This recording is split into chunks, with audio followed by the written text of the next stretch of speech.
ഇന്ന് വൈകിട്ടത്തെ ബൈബിൾ സ്റ്റഡിയിലേക്ക് ഏവർക്കും സ്വാഗതം. സൂമിലും കൂടാതെ യൂട്യൂബിലും മറ്റ് മാധ്യമങ്ങളിലും കൂടെയൊക്കെ ഈ ബൈബിൾ ക്ലാസ് പഠിക്കുന്ന എല്ലാ സഹോദരങ്ങൾക്കും സ്വാഗതം. ദൈവം ഏവർക്കും ഈ സമയം അനുഗ്രഹമാക്കട്ടെ എന്ന് പ്രാർത്ഥിക്കുന്നു. ഇന്ന് മർക്കോസിൻ്റെ സുവിശേഷം അതിൻ്റെ 9-ാമത്തെ ഭാഗമാണ് നാം പഠിക്കാനായിട്ട് പോകുന്നത്. കഴിഞ്ഞ ക്ലാസ്സിൽ പല സുപ്രധാന വിഷയങ്ങളും നാം ചിന്തിക്കുകയുണ്ടായി, പഠിക്കുകയുണ്ടായി. രക്തസ്രവക്കാരിയായ ആ സഹോദരി വിശ്വാസത്തോടെ ക്രിസ്തുവിൻ്റെ വസ്ത്രത്തിൻ്റെ തൊങ്ങൽ തൊട്ടപ്പോൾ അവൾക്ക് എങ്ങനെ സൗഖ്യം ലഭിച്ചു എന്ന് നാം കേട്ടു. യായുറോസ് എന്ന സിനഗോഗിൻ്റെ ഒഫീഷ്യലായിരുന്ന മനുഷ്യൻ്റെ മകൾ മരിച്ചുപോയി. ആ കുട്ടിയെ യേശു ഉയർപ്പിച്ച കാര്യം പഠിച്ചു. നസ്രയത്തിൽ തൻ്റെ സ്വന്തം പട്ടണത്തിൽ വന്നപ്പോൾ അവിടുത്തെ ആളുകൾ യേശുവിനെ തിരസ്കരിച്ച ആ വിവരവും നാം പഠിക്കുകയുണ്ടായി. ഇന്ന് 6-ാം അധ്യായം 14-ാം വാക്യം മുതൽ 56-ാം വചനം വരെ നമുക്ക് ആ ഭാഗങ്ങൾ ഇന്ന് നോക്കാം. അതിനെ 4ആയിട്ട് തിരിക്കാൻ സാധിക്കും. ഒന്ന്, ഹെരോദ രാജാവ് യോഹന്നാൻ സ്നാപകനെ കൊലപ്പെടുത്തുന്നു. രണ്ടാമത്തേത് 5 അപ്പവും 2 മീനും ഉപയോഗിച്ച് 5000-ഓളം വരുന്ന പുരുഷാരത്തെ യേശു പോഷിപ്പിക്കുന്നത്. മൂന്നാമത്, യേശു ഗലീല കടലിന്മേൽ നടന്ന് ശിഷ്യന്മാരുടെ അടുത്ത് വരുന്ന ഭാഗമാണ്. നാലാമത്തേത്, യേശു ആ പ്രദേശത്തുണ്ടായിരുന്ന ധാരാളം ആളുകളെ, സൗഖ്യം വേണ്ടിയവരെയൊക്കെയും കർത്താവ് സൗഖ്യമാക്കുന്ന വലിയ ഒരു സൗഖ്യ ശുശ്രൂഷയാണ് ഒടുവിലായിട്ട് കാണുന്നത്. ഈ ഓരോ ഭാഗങ്ങളിലേക്ക് നമുക്ക് വരാം. നമ്മുടെ ബൈബിൾ തുറക്കാം. ഒന്നാമത്തെ ഭാഗം, ഹെരോദ രാജാവ് യോഹന്നാനെ വകവരുത്തുന്നു. മർക്കോസ് 6-ാം അധ്യായം 14-ാം വാക്യം മുതൽ 29-ാം വാക്യം വരെയാണ് നാം ആ ഭാഗം കാണുന്നത്. ഇതിനെക്കുറിച്ച് ആമുഖമായിട്ട് പറഞ്ഞാൽ ഇതൊരു ബർത്ത്ഡേ പാർട്ടി ആയിരുന്നു. എങ്കിലും അത് ദുഃഖപര്യവസായിയായ, സങ്കടകരമായി അവസാനിച്ച ഒരു ബർത്ത്ഡേ പാർട്ടി ആയിരുന്നു എന്ന് കാണാൻ സാധിക്കും. കാരണം ഈ പാർട്ടിയുടെ അവസാനത്തിൽ ദൈവത്തിൻ്റെ ദാസനും പ്രവാചകനും ഒക്കെ ആയിരുന്ന യോഹന്നാൻ സ്നാപകൻ്റെ തല വെട്ടുന്ന സംഭവമാണ് അതിൻ്റെ ഒടുവിൽ സംഭവിച്ചത്. അതുകൊണ്ടാണ് ഏറ്റവും സങ്കടകരമായ ഒരു സംഭവമായി പോയി എന്ന് ഞാൻ പറയുവാൻ കാരണം. 14-ഉം 15-ഉം വാക്യങ്ങൾ നോക്കുക. യേശു ആരാണ് എന്നുള്ളതിനെക്കുറിച്ച് പല അഭിപ്രായങ്ങൾ അവിടെ ഉണ്ടായി. ഇത് യോഹന്നാൻ സ്നാപകൻ മരിച്ചവരുടെ ഇടയിൽ നിന്ന് ഉയർത്തെഴുന്നേറ്റിരിക്കുന്നു എന്ന് ഹെരോദ രാജാവ് പറയുകയുണ്ടായി. മറ്റു ചിലർ പറഞ്ഞു, ഇത് ഏലിയാവാകുന്നു. ഇത് ഏലിയാവാകുന്നു എന്ന് മറ്റുള്ളവർ പറയുന്നതിനൊരു കാരണമുണ്ട്.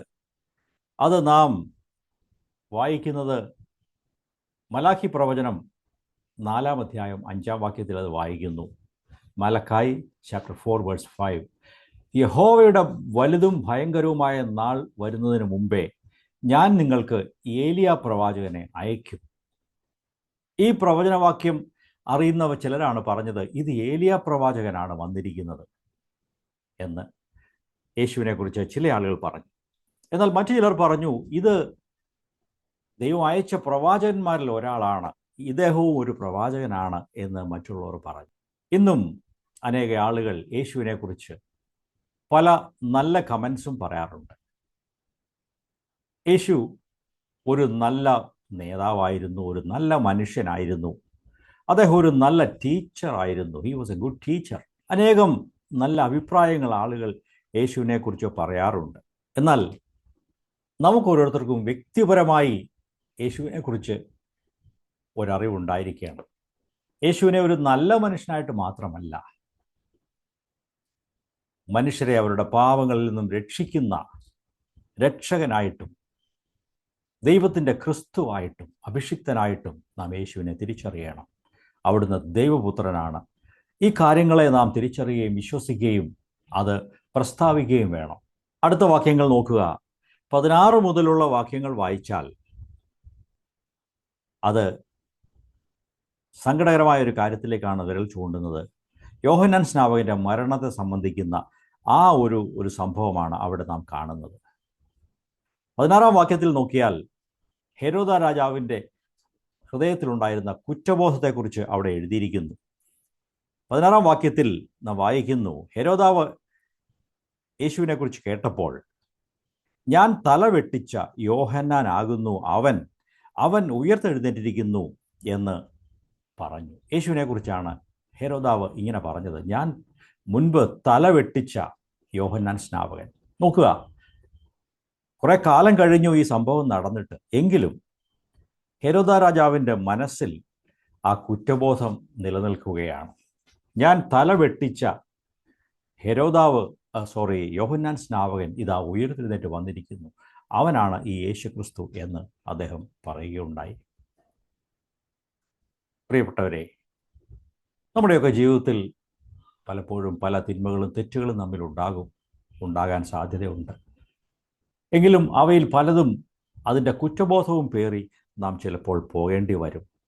ദൈവം അത് ആഗ്രഹിക്കുന്നില്ല. നമ്മുടെ പാപങ്ങളെ ഏറ്റുപറഞ്ഞ് എല്ലാ കുറ്റബോധത്തിൽ നിന്നും വിടുതൽ പ്രാപിച്ച് സ്വതന്ത്രരായി ജീവിക്കുവാൻ ദൈവം നമ്മെക്കുറിച്ച് ആഗ്രഹിക്കുന്നു. ആവശ്യമില്ലാത്ത കുറ്റബോധങ്ങൾ നമ്മെ അനുഗമിക്കുവാൻ ഒരിക്കലും നാം ഇടയാക്കരുത്. തുടർന്നുള്ള വാക്യങ്ങൾ നോക്കാം, 17-ഉം 18-ഉം വാക്യങ്ങൾ. ഇവിടെ ഹെരോദാവിൻ്റെ ജീവിതത്തിലെ ചില തിന്മകളെ, പ്രത്യേകിച്ചും ഒരു വലിയ തിന്മയെ കൂടെ യോഹന്നാൻ സ്നാപകൻ ചൂണ്ടിക്കാണിച്ച് സംസാരിക്കാറുണ്ടായിരുന്നു. അദ്ദേഹത്തിൻ്റെ ജീവിതത്തിലെ പാപത്തെ ചൂണ്ടിക്കാണിച്ചുകൊണ്ട് യോഹന്നാൻ സ്നാപകൻ സംസാരിച്ചു. കാരണം ഹെരോദാവിൻ്റെ സഹോദരനായ ഫിലിപ്പോസിൻ്റെ ഭാര്യയെ ഹെരോദാവ് സ്വന്തമാക്കി എടുത്തു. അത് വ്യഭിചാരമാണ്, നീ ചെയ്തത് തെറ്റാണ് എന്ന് ഹെരോദാവിനോട് വിരൽ ചൂണ്ടി സംസാരിക്കുന്നതിനുള്ള ധൈര്യം യോഹന്നാൻ സ്നാപകന് ഉണ്ടായിരുന്നു. എന്നാൽ ഈ ഹെരോദ്യ, അതായത് ഹെരോദാവിൻ്റെ 2ാം ഭാര്യ, അവൾ വളരെ ഈ മനുഷ്യനെ എങ്ങനെയെങ്കിലും വകവരുത്തണം എന്നുള്ള ഒരു പ്രതികാര ബുദ്ധിയോടെ ഇടപെട്ടു. അതിൻ്റെ ഫലമായി ഹെരോദാവിനെ സ്വാധീനിച്ച് ഒന്നാമത്തെ ഒരു തലം എന്നുള്ള നിലയിൽ യോഹന്നാൻ സ്നാപകനെ പിടിച്ച് തടവിലാക്കി. അതാണ് അവിടെ കാണുന്നത്. സഹോദരൻ്റെ ഭാര്യയെ പരിഗ്രഹിക്കുന്നത്, ഭാര്യയായി സ്വീകരിക്കുന്നത് നിനക്ക് വിഹിതമല്ല എന്ന് യോഹന്നാൻ ഹെരോദാവോട് പറഞ്ഞിരുന്നു. 18-ാം വാക്യം നോക്കുക. ഇവിടെ യോഹന്നാൻ സ്നാപകനെ കുറിച്ച് നാം കാണുന്നു, അദ്ദേഹം വളരെ ധൈര്യമുള്ള ഒരു പ്രവാചകനായിരുന്നു. ഒന്നും ഭയപ്പെടാതെ പാപത്തെ തുറന്ന് സംസാരിക്കുന്നവനായിരുന്നു.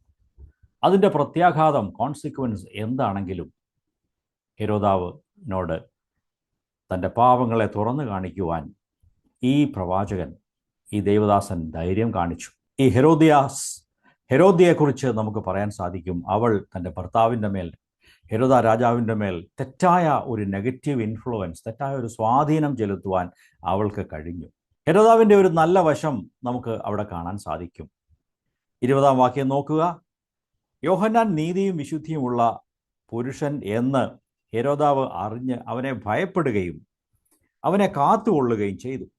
എന്ന് വെച്ചാൽ അവനെ കൊല്ലാതെ ജീവനോടെ, ജയിലിലാണെങ്കിൽ പോലും അവനെ ജീവനോടെ സംരക്ഷിക്കുവാൻ ഹെരോദാവ് ആഗ്രഹിച്ചു.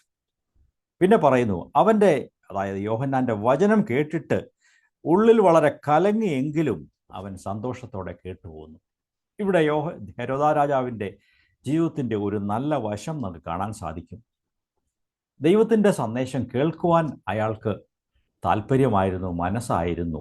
എങ്കിലും അത് തന്നെ അനുതാപത്തിലേക്കോ പാപബോധത്തിലേക്കോ തെറ്റ് തിരുത്തുവാനുള്ള ഒരു നിലവാരത്തിലേക്കോ നയിച്ചില്ല.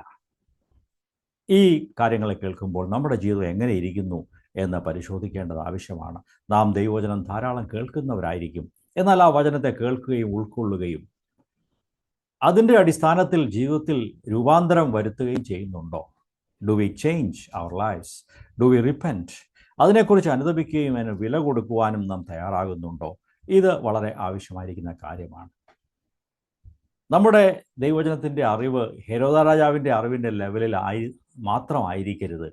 നാം അവിടുന്ന് മുമ്പോട്ട് പോകണം. അറിവ് നമ്മെ ചീർപ്പിക്കുന്നു, നമ്മുടെ തല വലുതാക്കുന്നു. എനിക്കിതെല്ലാം അറിയാം എന്നുള്ള ഒരു ബോധ്യത്തിലേക്ക് നമ്മെ കൊണ്ടുവരുന്നു. എന്നാൽ ആ അറിവ് അനുസരണത്തിലേക്കും അനുതാപത്തിലേക്കും രൂപാന്തരത്തിലേക്ക് നമ്മെ നയിക്കുമ്പോഴാണ് ജീവിതം അനുഗ്രഹമായി തീരുന്നത്. ഓക്കെ, 21 വാക്യം മുതൽ 29 വാക്യം വരെ ആ കാലഘട്ടത്തിൽ നടന്ന ഏറ്റവും വലിയ ഒരു ട്രാജഡി, ഏറ്റവും വലിയ ഒരു ദുരന്ത പര്യവസായി എന്ന് അതിനെ വിളിക്കാം, ദുരന്തമായി തീർന്ന ഒരു സംഭവം. അത് ഞാൻ ആദ്യം പറഞ്ഞുവല്ലോ, ഒരു ബർത്ത്ഡേ പാർട്ടി ആയിരുന്നു. ഹെരോദ രാജാവിൻ്റെ ജന്മനാൾ അവർ വളരെ കാര്യമായിട്ട് ആഘോഷിക്കുകയാണ്. ദേശത്തുള്ള വലിയ പ്രധാനപ്പെട്ട ആളുകളെല്ലാം ക്ഷണിച്ചിട്ടുണ്ട്, വലിയ വിരുന്നും എല്ലാം ഉണ്ട്. ബൈബിളിൽ 4 ബർത്ത്ഡേ പാർട്ടികളെക്കുറിച്ച് എഴുതിയിട്ടുണ്ട്. അതിൽ 4ാമത്തേതാണിത്. പുതിയ നിയമത്തിൽ ഈ ഒരു ഭാഗം മാത്രമേ ഉള്ളൂ. പഴയ നിയമത്തിൽ കുറഞ്ഞപക്ഷം 3 പ്രാവശ്യമെങ്കിലും ജന്മദിന പാർട്ടി ആഘോഷിക്കുന്നതിനെക്കുറിച്ച് എഴുതിയിട്ടുണ്ട്. എന്നാൽ ഞാൻ വായിച്ചപ്പോൾ ശ്രദ്ധിച്ചത്, ഈ 4 സ്ഥലങ്ങളിലും ഒരു ദുരന്തമാണ് അതിൻ്റെ അവസാനം ഉണ്ടായത്. അതെന്താണെന്ന് എനിക്ക് അറിഞ്ഞുകൂടാ, എങ്കിലും നാം ചിന്തിക്കുകയാണ്. ഇങ്ങനെയുള്ള എല്ലാ ആഘോഷങ്ങളും, ദൈവവചനത്തിൻ്റെ അടിസ്ഥാനത്തിലല്ലാത്ത എല്ലാ ആഘോഷങ്ങളും പലപ്പോഴും നമുക്ക് ആത്മീയ നഷ്ടം ഉണ്ടാക്കുകയായിരിക്കും ചെയ്യുന്നത്. ഇവിടെ നാം കാണുന്നു, ഈ വാക്യങ്ങളിൽ വായിച്ചാൽ, അവിടെ വലിയ ഡാൻസ് ഉണ്ട്, വലിയ വിരുന്നുണ്ട്, എല്ലാമുണ്ട്. ഹെരോദ്യയുടെ മകൾ അവിടെ വന്ന് ഡാൻസ് ചെയ്യുന്നു, ജനങ്ങളെ സന്തോഷിപ്പിക്കുന്നു. എല്ലാവർക്കും അത് ഇഷ്ടമായി എന്ന് അവിടെ കാണാൻ സാധിക്കും. നോക്കുക, 21 വാക്യം മുതൽ വായിക്കുമ്പോൾ, തൻ്റെ ജനനോത്സവത്തിൽ മഹത്തുക്കൾക്കും സഹസ്രാധിപന്മാർക്കും ഗലീലയിലെ പ്രമാണികൾക്കും വിരുന്ന് കഴിച്ചപ്പോൾ ഒരു അവസരമുണ്ടായി. ഇവിടെ നമുക്കത് കാണാൻ സാധിക്കും. ഹെരോദ്യയുടെ മകൾ വന്ന് നൃത്തം ചെയ്ത് ആളുകളെ പ്രസാദിപ്പിച്ചു. അപ്പോൾ രാജാവിനും വലിയ സന്തോഷമായി. പെട്ടെന്ന് അവളോടൊരു പ്രോമിസ് ചെയ്തു, കുഞ്ഞെ, നിനക്ക് ഇഷ്ടമുള്ളത് ചോദിച്ചുകൊള്ളുക, ഞാനത് നിനക്ക് തരാം. ഇത് നിൻ്റെ ഡാൻസ് വളരെ നന്നായി, എല്ലാവർക്കും ഇഷ്ടപ്പെട്ടു, നിനക്ക് ഒരു വലിയ സമ്മാനം, എന്ത് നീ ചോദിച്ചാലും തരാം. മറ്റൊരിടത്ത് പറഞ്ഞിട്ടുണ്ട്, രാജ്യത്തിൻ്റെ പകുതിയാണെങ്കിലും തരാം. അതെ, ഇവിടെ 23 വാക്യത്തിലാണ്, രാജ്യത്തിൻ്റെ പകുതിയോളം ആയാലും നിനക്ക് തരാമെന്ന് പറഞ്ഞു. വാസ്തവത്തിൽ അന്ന് ഹെരോദാവിന് രാജ്യമൊന്നും ഇല്ല.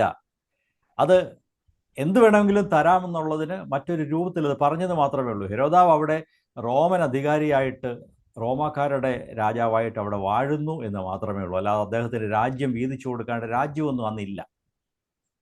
എങ്കിലും എന്ത് ചോദിച്ചാലും തരാം എന്ന് അവളോട് പറഞ്ഞു. അതാണ് അതിൻ്റെ അർത്ഥം. ഇതിനെക്കുറിച്ച് പറഞ്ഞാൽ, ചിന്തിക്കാതെ ചെയ്ത ഒരു ഓത്ത്, ഒരു പ്രഖ്യാപനം എന്നതിനെ വിളിക്കാം. റാഷ് ഓത്ത്സ് എന്ന് ബൈബിളിൽ അതിനെക്കുറിച്ച് പറയുന്നു. വളരെ പെട്ടെന്ന് ആലോചിക്കാതെ ചെയ്യുന്ന ഇങ്ങനെയുള്ള ശപഥങ്ങൾ, അത് പലപ്പോഴും ദുരന്തത്തിലാണ് കലാശിക്കുന്നത്. ചിലപ്പോൾ അതുപോലെ ചെയ്യാൻ മനുഷ്യർക്ക് സാധിക്കുകയില്ല.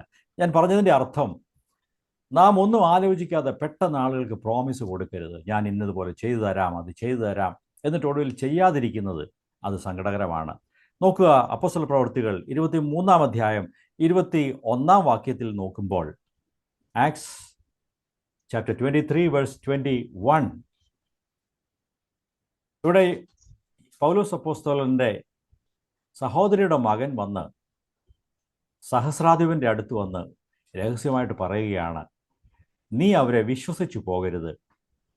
അതായത് യഹൂദന്മാർ, അവരിൽ 40-ൽ അധികം പേര് അവനെ ഒടുക്കിക്കളയുവോളം ഒന്നും തിന്നുകയോ കുടിക്കുകയോ ചെയ്യുകയില്ല എന്ന് ശപഥം ചെയ്ത് അവനായിട്ട് പതിയിരിക്കുന്നു.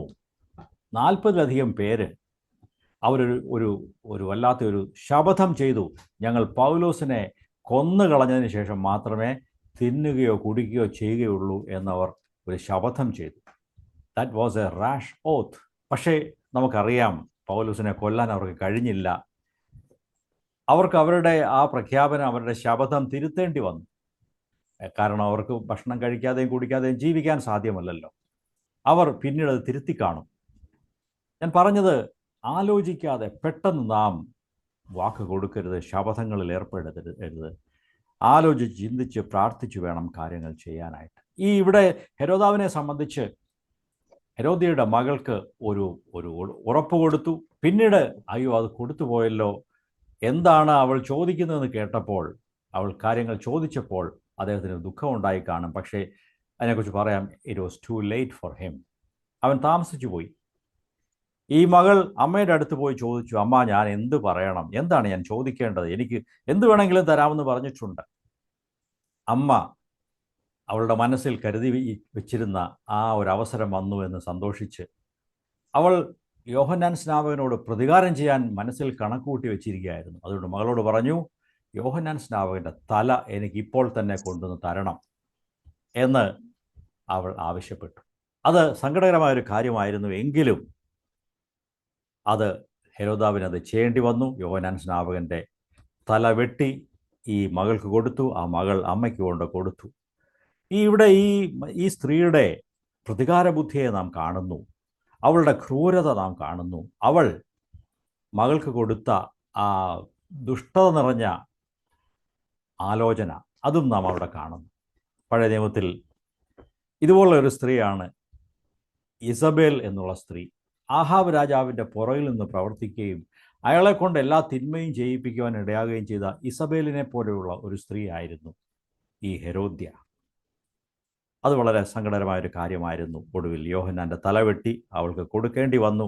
യോഹന്നാൻ്റെ ജീവിതം അവിടെ അവസാനിച്ചു. ഓക്കെ, നമുക്ക് മുമ്പോട്ട് പോകാം. രണ്ടാം ഭാഗം എന്ന് പറയുന്നത് യേശു 5000 പേരെ പോഷിപ്പിക്കുന്ന ഭാഗമാണ്. 30-ാം വാക്യം മുതൽ 44-ാം വാക്യം വരെ ഉള്ള ഭാഗത്താണ് നമുക്ക് അത് പഠിക്കുവാൻ സാധിക്കുന്നത്. നമുക്ക് അങ്ങോട്ട് കടന്നു പോകാം. 30-ാം വാക്യം നോക്കുക.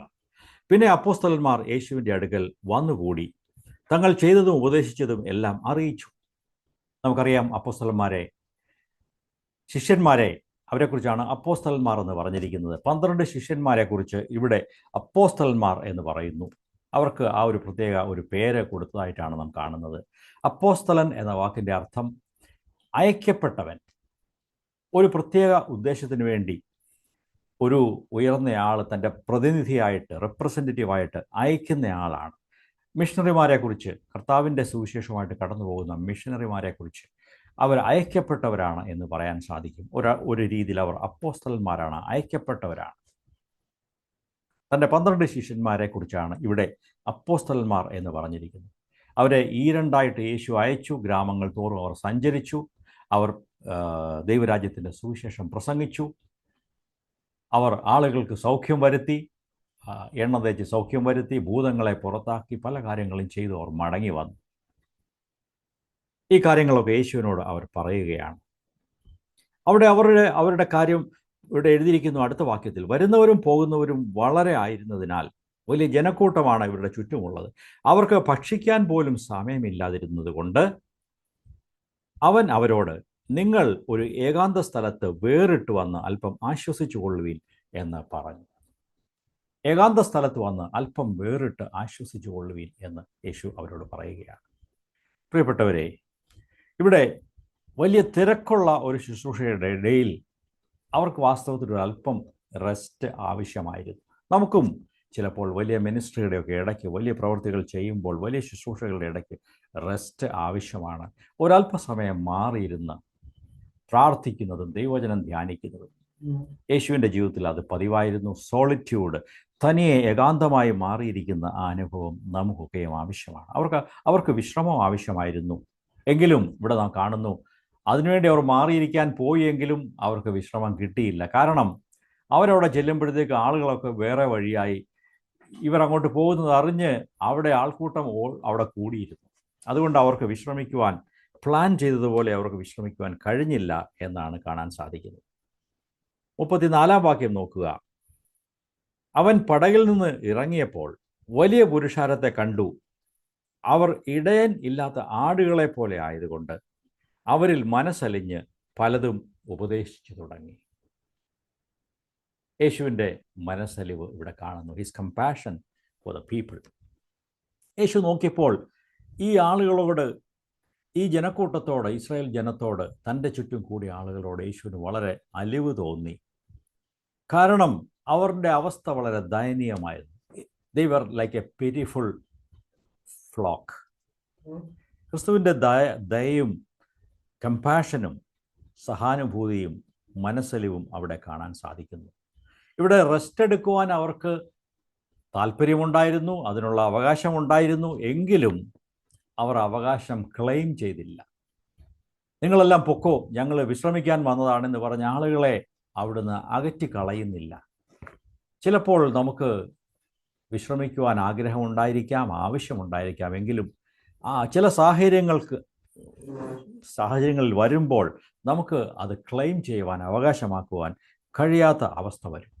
ഇവിടെ യേശു നോക്കിയപ്പോൾ ഈ ജനം ഇടയനില്ലാത്ത ആടുകളെ പോലെ അവരെ കണ്ടു. യേശു തന്നെക്കുറിച്ച് തന്നെ പറഞ്ഞു, ഞാൻ നല്ല ഇടയനാകുന്നു. യേശുവാണ് നമ്മുടെ ഇടയൻ. 23-ാം സങ്കീർത്തനത്തിൽ ദാവീദ് പറയുന്നു, യഹോവയാണ് എൻ്റെ ഇടയൻ, എൻ്റെ കർത്താവ് എൻ്റെ ഇടയനാകുന്നു, ഞാൻ അവൻ്റെ ഒരു ആടിനെ പോലെയാണ്, അവൻ എന്നെ നയിച്ചുകൊണ്ട് പോകുന്നു. ഈ ആടുകൾക്ക് ശരിയായ ദിശ കണ്ടുപിടിച്ച് പോകാനുള്ള അറിവില്ല. ഈ ആട്ടിൻകൂട്ടത്തെ നയിക്കുവാൻ ഒരു മനുഷ്യൻ, ഒരു ഇടയൻ ആവശ്യമാണ്. യെശയ്യാവിൻ്റെ പുസ്തകം 40-ാം അധ്യായം 11-ാം വാക്യം നോക്കുക. ഐസയ 40:11. ഒരു ഇടയനെ പോലെ അവൻ തൻ്റെ ആട്ടിൻകൂട്ടത്തെ മേയ്ക്കുകയും കുഞ്ഞാടുകളെ ഭുജത്തിൽ എടുത്ത് മാർവിടത്തിൽ ചേർത്ത് വഹിക്കുകയും തള്ളകളെ പതുക്കെ നടത്തുകയും ചെയ്യും. ദൈവം തൻ്റെ ജനത്തെ നടത്തിക്കൊണ്ടു പോകുന്ന വിധമാണ് ഇവിടെ നാം കാണുന്നത്. ഒരു ഇടയൻ എങ്ങനെ ആട്ടിൻകുട്ടികളെ തൻ്റെ സ്വന്തം മാറിൽ അണച്ച് എടുത്തുകൊണ്ട് പോകുമോ, ആടുകളെ എങ്ങനെ സ്നേഹത്തോടെ നയിച്ചുകൊണ്ട് പോകുമോ, അതുപോലെയാണ് ദൈവം ഇസ്രായേൽ ജനത്തെ നയിച്ചുകൊണ്ട് പോയത്. യേശുവും പറയുകയാണ്, ഞാൻ നല്ല ഇടയനാണ്. യേശു പറഞ്ഞ 7 പ്രാവശ്യം ഞാൻ ആകുന്നു, ഞാൻ ആകുന്നു എന്ന് പറഞ്ഞ ആ കാര്യത്തിൽ ഒന്ന്, ഞാൻ നല്ല ഇടയൻ ആകുന്നു. I am the good shepherd. ഞാൻ നല്ല ഇടയനാകുന്നു. ദൈവമക്കളെ, ഈ ഇടയൻ്റെ കൈക്കീഴിൽ ആടുകളെ പോലെ നാം അവനെ അനുസരിച്ച്, അവൻ്റെ പിന്നാലെ താൻ തരുന്ന ഡയറക്ഷൻസ് അനുസരിച്ച് പോകുമ്പോൾ നമ്മുടെ ജീവിതത്തിൽ ഒരു വലിയ സുരക്ഷിതത്വമുണ്ട്, ഒരു നന്മയും സന്തോഷവും ഉണ്ട്. ഈ കാര്യം മനസ്സിലാക്കി യേശുവാണ് എൻ്റെ ഇടയൻ എന്നുള്ള നിലയിൽ നമുക്ക് മുമ്പോട്ട് പോകുമ്പോൾ നമ്മുടെ ജീവിതം ഏറ്റവും അനുഗ്രഹമുള്ളതായി തീരും. നമുക്ക് അങ്ങനെ മുമ്പോട്ട് പോകാം. ഓക്കെ, അടുത്ത വാക്യങ്ങൾ നോക്കുക. 35-36 വാക്യങ്ങൾ. പിന്നെ നേരം വൈകിട്ട് ശിഷ്യന്മാർ അവൻ്റെ അടുക്കൽ വന്നു. ഇത് നിർജ്ജനമായ പ്രദേശമല്ലോ, നേരവും വൈകി, ഭക്ഷിക്കുവാനില്ലായകയാൽ അവർ ചുറ്റുമുള്ള കുടികളിലും ഊരുകളിലും ചെന്ന് ഭക്ഷിക്കുവാൻ വല്ലതും കൊള്ളേണ്ടതിന് അവരെ പറഞ്ഞയക്കണം എന്ന് പറഞ്ഞു. ഈ വലിയ ജനക്കൂട്ടത്തെ കണ്ടപ്പോൾ സന്ധ്യയായി, സമയം വൈകി, അവരെ ഗ്രാമങ്ങളിലേക്ക് പറഞ്ഞു വിടാം. നമുക്ക് രാത്രിയിൽ അവരെ ഇവിടെ എന്തെങ്കിലും കൊടുക്കുവാനോ കൈകാര്യം ചെയ്യാനോ ഭക്ഷണം കൊടുക്കുവാനോ നമുക്ക് നിവൃത്തിയില്ല. ഇവിടെ മനുഷ്യൻ്റെ ബലഹീനതയാണ് സൂചിപ്പിക്കുന്നത്, മാൻസ് ഇനബിലിറ്റി, മനുഷ്യൻ്റെ കഴിവില്ലായ്മ. അതുകൊണ്ട് പറയുകയാണ്, യേശുവിനോട് സജഷൻ പറയുകയാണ്, കർത്താവേ, ഇവരെ ഗ്രാമങ്ങളിലേക്ക് പറഞ്ഞയക്കണമേ. അവിടെ പോയി എന്തെങ്കിലും ഭക്ഷണമൊക്കെ വാങ്ങിച്ച് അവർ സ്വന്തമായിട്ട് അവരുടെ കാര്യം നോക്കട്ടെ, എവിടെയെങ്കിലുമൊക്കെ താമസിക്കട്ടെ, എന്നിട്ട് നാളെ അവർ വചനം കേൾക്കാൻ വരട്ടെ എന്നുള്ള ആശയത്തിലാണ് ശിഷ്യന്മാർ അത് പറഞ്ഞത്. നാമും പലപ്പോഴും ദൈവത്തിൻ്റെ ആ വലിയ റിസോഴ്സസ്, ദൈവത്തിൻ്റെ വലിയ സാധ്യതകൾ കാണാതെ മാനുഷികമായ നിലയിൽ നാം പല കാര്യങ്ങളും സംസാരിക്കുകയും തീരുമാനിക്കുകയും ചെയ്യാറുണ്ട്.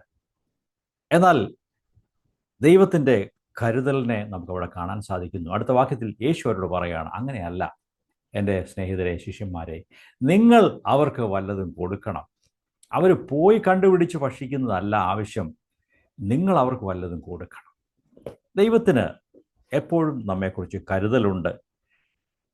നമ്മെ സഹായിക്കുവാൻ ദൈവം ആഗ്രഹിക്കുന്നു. നമ്മുടെ കാര്യത്തിൽ ദൈവത്തിന് ഇൻട്രസ്റ്റ് ഉണ്ട്. അവരുടെ അവിശ്വാസത്തെയാണ്, ശിഷ്യന്മാരുടെ അവിശ്വാസത്തെയാണ് ഇവിടെ കാണുന്നത്. അവർ വീണ്ടും പറയുകയാണ്, നിങ്ങൾ അവർക്ക് ഭക്ഷിക്കുവാൻ കൊടുക്കുവിനെന്ന് യേശു പറഞ്ഞപ്പോൾ ശിഷ്യന്മാർ പറയുന്നു, ഞങ്ങൾ പോയി 200 വെള്ളിക്കാശിന് അപ്പം കൊണ്ടിട്ട് അവർക്ക് തിന്നുവാൻ കൊടുക്കണമോ എന്ന് അവനോട് പറഞ്ഞു. അപ്പോൾ അവരുടെ കയ്യിലുള്ള സാധ്യതകൾ വെച്ചാണ് അവർ നോക്കുന്നത്. ഒരുപക്ഷേ യൂദ ഇസ്കറിയോത്താവിൻ്റെ മടിശീലയിൽ, അവൻ്റെ പേഴ്സിനകത്ത് അതുവരെയുള്ള കളക്ഷൻ എല്ലാം കൂടെ ഒരു 200 വെള്ളിക്കാശ് ഉണ്ടായിരിക്കാം. ഇതെല്ലാം എടുത്ത് നമ്മൾ കൊടുത്ത് അപ്പം വാങ്ങിച്ചാൽ മതിയോ എന്നവർ ചിന്തിക്കുകയാണ്. തങ്ങളുടെ കയ്യിലുള്ള റിസോഴ്സാണ് അവർ നോക്കുന്നത്. ഇത് വലിയൊരു സംഖ്യയാണ്. ഈ 200 വെള്ളിക്കാശ് എന്ന് പറയുമ്പോൾ ഒരു മനുഷ്യൻ്റെ 8 മാസത്തോളം വരുന്ന അവൻ്റെ കൂലിയുടെ, അവൻ്റെ ജോലിക്ക് കിട്ടുന്ന കൂലിയുടെ ഒരു മൊത്തം തുകയാണ് ഈ 200 വെള്ളിക്കാശ് എന്ന് പറയുന്നത്. അത് നമ്മുടെ ഇന്നത്തെ കണക്ക് വെച്ച് നോക്കിയാൽ വലിയൊരു തുകയാണ്. 8 മാസത്തെ ഒരു മനുഷ്യൻ്റെ ശമ്പളം, അത് വലിയൊരു തുകയാണ്. അത്രയും പണം മുടക്കണമോ നമ്മുടെ റിസോഴ്സ് ഇത്രയും ഉപയോഗിച്ച് അത് ചെയ്യണമോ എന്ന് ശിഷ്യന്മാർ ചോദിക്കുകയാണ്. നാമും പലപ്പോഴും നമ്മുടെ കയ്യിലുള്ള സാധ്യതകൾ വെച്ചാണ് വിലയിരുത്തുന്നത്. പക്ഷേ ദൈവത്തിൻ്റെ കയ്യിലുള്ളത് വലിയ റിസോഴ്സസ് ആണ്, വലിയതുണ്ട്. നമുക്ക് ദൈവത്തിൻ്റെ സാധ്യതകളിൽ വിശ്വസിച്ച്, കർത്താവെ, ഞങ്ങളുടെ ഭാവി കാര്യങ്ങൾ കൈകാര്യം ചെയ്യുവാൻ അവിടുത്തെ കയ്യിലുണ്ട്, നിൻ്റെ കയ്യിൽ അതെല്ലാം ഉണ്ട്, ഞങ്ങൾ വിശ്വസിക്കുന്നു എന്ന് ദൈവത്തോട് പറഞ്ഞ് ദൈവത്തെ ആശ്രയിക്കാനും വിശ്വസിക്കുവാനും നാം പഠിക്കുമ്പോൾ ജീവിതം വളരെ മനോഹരമായി മാറുന്നു. നമ്മുടെ ഭാവി ദൈവത്തിൻ്റെ സ്നേഹത്തിൽ എത്ര സുരക്ഷിതമാണ് എന്ന് ചിന്തിച്ച് നോക്കുക. Yes, our future is safe in God's love. അത് തീർച്ചയാണ്, നമുക്കത് വിശ്വസിക്കാം. അവരോട് യേശു പറഞ്ഞു, നിങ്ങളുടെ കയ്യിൽ എത്ര അപ്പമുണ്ട്, നിങ്ങൾ പോയി അന്വേഷിക്കുക, കണ്ടുപിടിക്കുക, എത്രയുണ്ട് എന്ന് നോക്കാൻ പറഞ്ഞു. അവരെല്ലാം കൂടെ പെട്ടെന്ന് പോയി നോക്കി. എന്നിട്ട് പറഞ്ഞു, ഞങ്ങളുടെ പക്കൽ കുറച്ച് റിസോഴ്സസേ ഉള്ളൂ, 5 അപ്പമുണ്ട്, 2 മീനുണ്ട് എന്നവർ കണ്ടുപിടിച്ചു. യേശുവിൻ്റെ അടുത്ത് വന്ന് പറഞ്ഞു. ഉടനെ യേശു അവരോട് പറഞ്ഞു, ആളുകളെ ഇരുത്തുവീൻ. അതിനെക്കുറിച്ച് നമുക്ക് പറയാം, അത് വിശ്വാസത്തിൻ്റെ വാക്കുകളാണ്. ഈ 5 അപ്പവും 2 മീനും ഇത്രയും വരുന്ന ജനക്കൂട്ടത്തിന് കൊടുക്കുവാൻ അത് അപര്യാപ്തമാണ്. അതിനെക്കുറിച്ച് പറയാം, വളരെ വീക്ക് ഇൻസ്ട്രുമെൻറ്റ്സ്. ദൈവം പലപ്പോഴും ബലഹീനരെ ഉപയോഗിച്ചാണ് വലിയ കാര്യങ്ങൾ ചെയ്യുന്നത്. ഈ 5000 പേർക്ക് കൊടുക്കുവാൻ ഈ 5 അപ്പവും 2 മീനും തികച്ചും പോരാത്തതാണ്. എങ്കിലും യേശു അത് കണ്ടപ്പോൾ പറഞ്ഞു, ആളുകളെ ഇരുത്തുവീൻ, വലിയ സാധ്യതയുണ്ട്, ഞാനത് കാണുന്നു. വിശ്വാസത്തിൻ്റെ വാക്കുകളാണ്, വേർഡ്സ് ഓഫ് ഫെയ്ത്ത്. യേശു അത് പറഞ്ഞു, ആളുകളെ ഇരുത്തി. എന്നിട്ട് 41-ാം വാക്യം, ആ 5 അപ്പവും 2 മീനും എടുത്ത് സ്വർഗത്തേക്ക് നോക്കി വാഴ്ത്തി അപ്പം നുറുക്കി വിളമ്പുവാൻ കൊടുത്തു. ദൈവമക്കളെ, സഹോദരങ്ങളെ, സ്വർഗത്തേക്ക് നോക്കുവാനും പ്രാർത്ഥിക്കുവാനും ദൈവത്തിന് സ്തോത്രം ചെയ്യുവാനും നമുക്ക് പഠിക്കാം. ഏത് സാഹചര്യത്തിലും പരാതികളും ആവലാതികളും ഉച്ചരിക്കാതെ ദൈവത്തിന് സ്തോത്രം ചെയ്യാനും നന്ദി പറയാനും, ദൈവമേ, ഇത്രയുമൊക്കെ നന്മകൾ അവിടെ തന്നിട്ടുണ്ട്, ഞങ്ങൾ അതിനായിട്ട് സ്തോത്രം ചെയ്യുന്നു എന്ന് പറയുന്ന ഒരു ക്രിയാത്മകമായ നല്ല സ്തോത്രം ചെയ്യുന്നൊരു കാഴ്ചപ്പാട് നമുക്കുണ്ടാകണം എന്ന് ദൈവം ആഗ്രഹിക്കുന്നു. Praise the Lord. ദൈവത്തിന് മഹത്വം. അടുത്ത വാക്യങ്ങളിൽ നോക്കാം. അത് നുറുക്കി ശിഷ്യന്മാരുടെ പക്കൽ കൊടുത്തു. അവർ വിതരണം ചെയ്യാൻ കൊണ്ടുപോയപ്പോൾ അത് പെരുകി, അത് വർദ്ധിച്ചു വന്നു. ആ ജനങ്ങൾക്ക് മുഴുവനും കൊടുത്തു. ജനമെല്ലാം തിന്ന് തൃപ്തരായി. കഷ്ണങ്ങളും ശേഷിച്ച കഷ്ണങ്ങളും മീൻ നുറുക്കും 12 കുട്ട നിറച്ചെടുത്തു. നമുക്കതിനെക്കുറിച്ച് പറയാൻ സാധിക്കും, ദൈവത്തിൻ്റെ നന്മകളും അനുഗ്രഹങ്ങളും അത് സൂപ്പർ അബണ്ടൻ്റ് ആയിരിക്കുന്ന അനുഗ്രഹമാണ്. വളരെ സമൃദ്ധിയായിട്ടാണ് ദൈവം അനുഗ്രഹിക്കുന്നത്. ദൈവത്തിൻ്റെ നന്മകളും അനുഗ്രഹങ്ങളും അങ്ങനെയാണ്. 12 കുട്ട നിറയെ മിച്ചമുള്ള കഷ്ണങ്ങൾ പെറുക്കിയെടുക്കുവാൻ തക്കവണ്ണം വലിയൊരു അത്ഭുതമാണ് യേശു അവിടെ ചെയ്തത്. നമുക്കും കർത്താവിൻ്റെ ശക്തിയിൽ വിശ്വസിച്ചുകൊണ്ട്, ദൈവമേ, അന്ന് 2000 വർഷം മുമ്പ് അവിടുന്ന് ചെയ്ത ഈ പ്രവൃത്തി ഇന്നും ചെയ്യുവാൻ അവിടുന്ന് ശക്തനാണെന്ന് ഞാൻ വിശ്വസിക്കുന്നുവെന്ന് കർത്താവിനോട് പറഞ്ഞുകൊണ്ട് അവനെ മുറുകെ പിടിക്കാം. ഇന്നും യേശു ജീവിക്കുന്നു. യേശു അത്ഭുതങ്ങൾ ചെയ്യുന്നവനാണ്. ആവശ്യമുള്ളപ്പോൾ യേശു അത് പ്രവർത്തിക്കും. നമുക്ക് അത് വിശ്വസിക്കാം. ഇനി അടുത്ത 3-ാം ഭാഗത്തേക്ക് നമുക്ക് വേഗം വരാം. യേശു വെള്ളത്തിന്മീതെ നടന്ന് ശിഷ്യന്മാരുടെ അടുത്ത് വരുന്നതാണ് അടുത്ത ഭാഗം. 45 മുതൽ 52 വരെയുള്ള വാക്യങ്ങളിൽ നമുക്ക് അത് കാണാൻ സാധിക്കും. 45, 46 വാക്യങ്ങൾ നോക്കുക. യേശുവിൻ്റെ ജീവിതത്തിലെ ശുശ്രൂഷയിലെ മനോഹരമായ ഒരു കാര്യം, ഒരു ആസ്പെക്റ്റ് അവിടെ പറയുന്നു.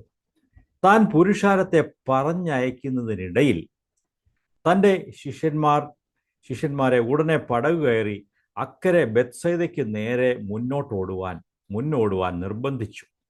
അവരെ പറഞ്ഞയച്ച് വിട്ട ശേഷം താൻ പ്രാർത്ഥിക്കുവാൻ മലയിൽ പോയി.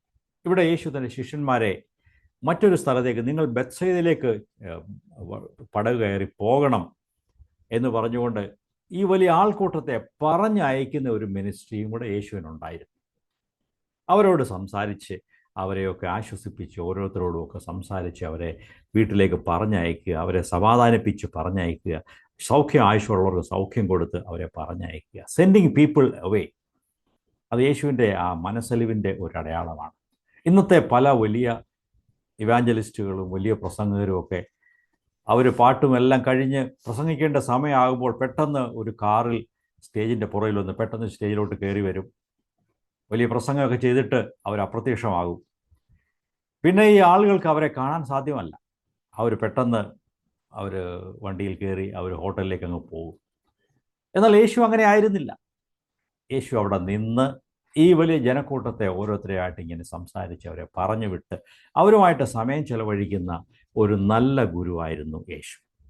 ആ യേശുവിൻ്റെ ജീവിതത്തെ നമുക്ക് അനുകരിക്കാം, ജനങ്ങളുമായിട്ടുള്ള യേശുവിൻ്റെ ആ ബന്ധം.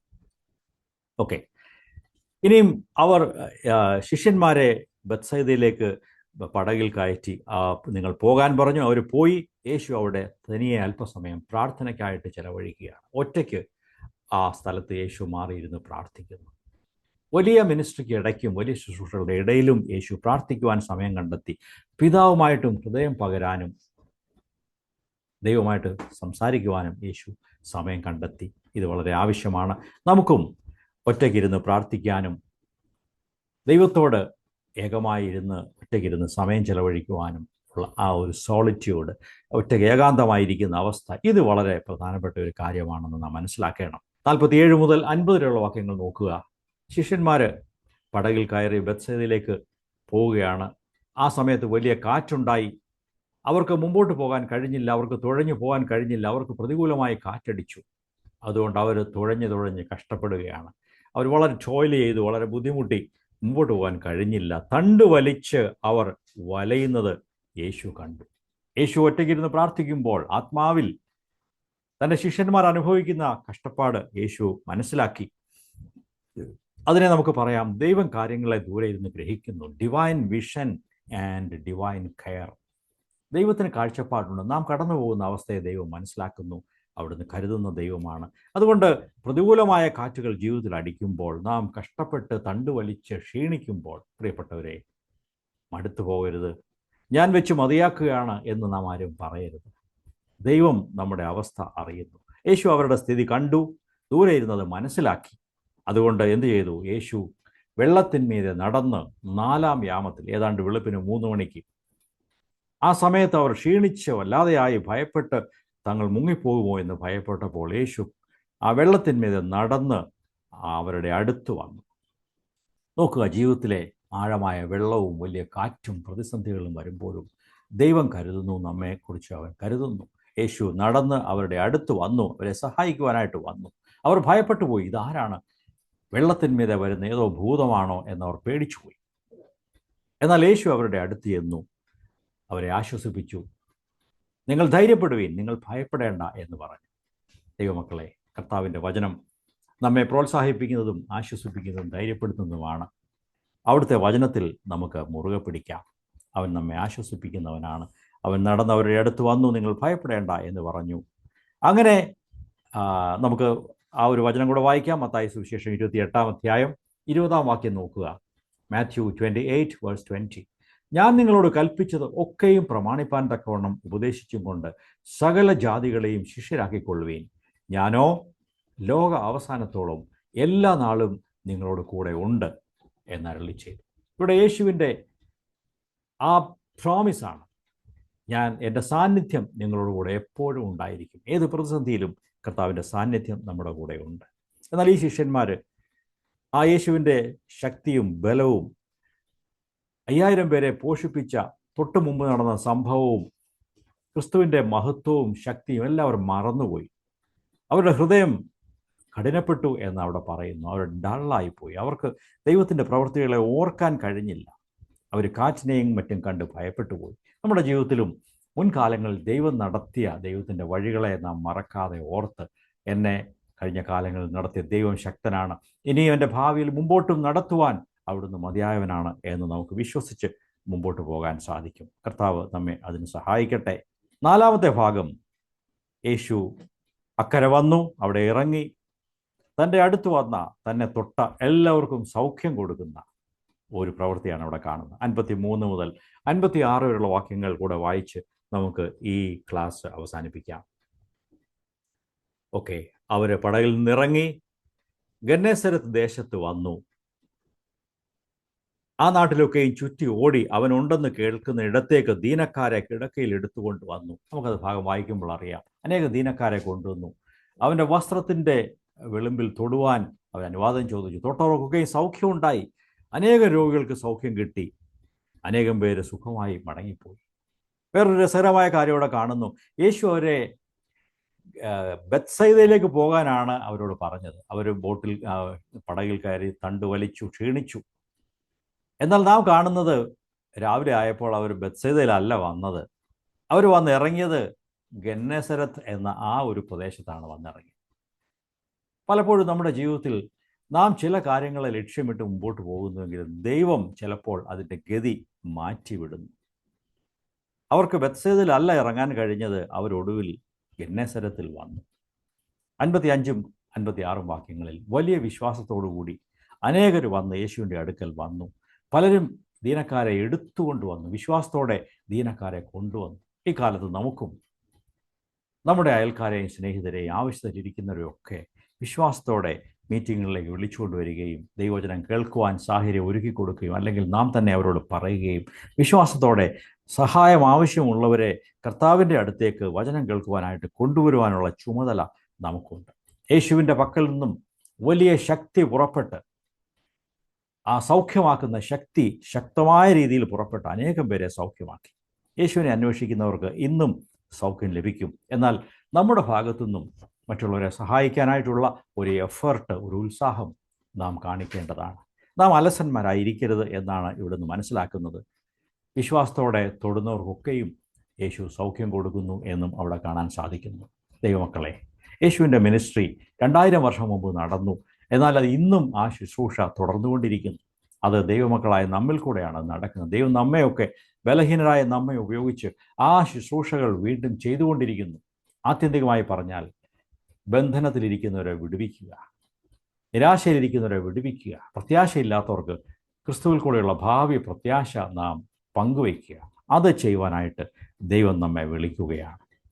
വ്യക്തികളായിട്ടും സഭയായിട്ടും കൂട്ടങ്ങളായിട്ടും ഒക്കെ നമുക്ക് ക്രിസ്തുവിൻ്റെ ആ ശുശ്രൂഷയിൽ പങ്കാളികളാകുവാനാണ് ദൈവം നമ്മെ വിളിച്ചിരിക്കുന്നത്. കർത്താവ് നമ്മെ അതിനായിട്ട് വിളിക്കുന്നു. ഈ വചനങ്ങളാൽ ദൈവം നമ്മെ അനുഗ്രഹിക്കട്ടെ.